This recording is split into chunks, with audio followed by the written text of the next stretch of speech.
जन जागरण समन्वय समिति द्वारा हरियाणा के सभी कांग्रेसियों को एकजुट करने का कार्य किया जा रहा है।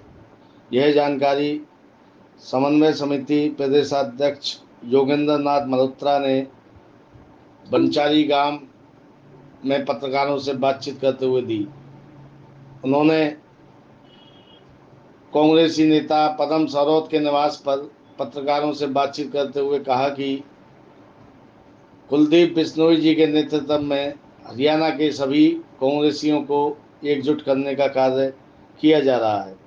इसी के अंतर्गत ही जन जागरण समन्वय समिति का गठन किया गया है। उन्होंने कहा कि इस समिति के सदस्यों के द्वारा प्रत्येक जिले में सभी कांग्रेसियों को जागृत करने का कार्य किया जा रहा है।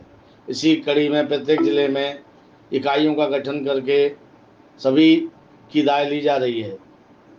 सभी हरियाणा के जिलों में इन बैठकों के आयोजन के बाद कुलदीप बिश्नोई जी के द्वारा पूरे हरियाणा का दौरा किया जाएगा।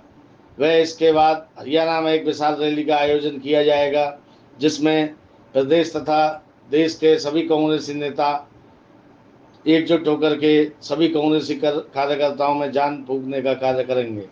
उन्होंने कहा कि यह कांग्रेस पार्टी के लिए एक मुश्किल भरा समय है और सभी कांग्रेसियों को एकजुट होकर के इसका सामना करना चाहिए। उन्होंने कहा कि उत्तर प्रदेश के चुनावों से कांग्रेसी कार्यकर्ताओं को कोई हताश नहीं होना चाहिए, क्योंकि हरियाणा के आगामी विधानसभा चुनावों में कांग्रेस पार्टी हरियाणा में सत्तासीन होगी। बंचारी से हुक्म गोला की रिपोर्ट। क्या नाम है सर? योगेंद्र नाथ मल्होत्रा, रोहतक से। तो क्या पद है आप पर? चौधरी कुलदीप बिश्नोई द्वारा गठित की गई हरियाणा जन जागरण समिति का मैं चेयरमैन। तो आज आप जो बंचारी गांव में आए हैं, आपका आने का मुख्य उद्देश्य क्या है? चौधरी कुलदीप जी द्वारा गठित कमेटी जो जनवरी से गठित की गई थी, 24 तारीख से, जनवरी की 24 तारीख से पहली मीटिंग हमने रोहतक में की थी। उसके बाद ही आज 16वीं मीटिंग पलवल होटल में है। और चौधरी कुलदीप जी ने ये समिति इसलिए गठित की थी कि कांग्रेस के साथी, जो हमारे साथी पिछड़ गए हैं, ना तो कांग्रेस के नेता उनको पूछते हैं, ना कोई उनका वजूद रहा है, और उन्होंने बहुत संघर्ष किया है। पिछले चुनाव जो कांग्रेस में 32 सीटें आई हैं, 18 से 32, उसमें हचका के आए हुए सभी कार्यकर्ताओं का बहुत बड़ा योगदान है। आज उनकी कहीं ना कहीं पूछ नहीं हो रही और इग्नोर हो रहे हैं, और कांग्रेस की जो नीतियां हैं और वो भी ज़मीन स्तर तक नहीं आ रही। उसके लिए मुझे जिम्मेवारी दी गई है कि साथियों को दोबारा से एकत्रित किया जाए, उनकी बातें सुनी जाए, और हम कैसे मिलके इकट्ठे फिर से कांग्रेस को मजबूत कर सकते हैं, राहुल जी की नीतियों को हरियाणा प्रदेश भर में कैसे चल सकते हैं। तो मेरे को इसलिए जिम्मेवारी दी गई है। मेरे जब ये हरियाणा के सभी ज़िले हो जाएंगे, उसके कुलदीप जी की जो भी हमारे सुझाव आएंगे, उनके अनुसार हरियाणा में वो आएंगे, जलपान करेंगे, लोगों से मिलेंगे, मीटिंगें करेंगे, और कांग्रेस को मजबूत करने का काम किया जाएगा। वो इसी महीने की लास्ट में शुरू कर दिया जाएगा। तो कोई रैली वगैरह का भी आयोजन किया जाएगा? जब कुलदीप जी पूरे हरियाणा में घूम लेंगे, एक माहौल बन जाएगा, तो राष्ट्रीय स्तर के नेताओं को बुलाकर एक बहुत बड़ा रैली का प्रोग्राम किया जाएगा। तो क्या ऐसा ही लगता है कि समन्वय समिति की आड़ में कोई अलग दल बनाने का कोई विचार चल रहा हो?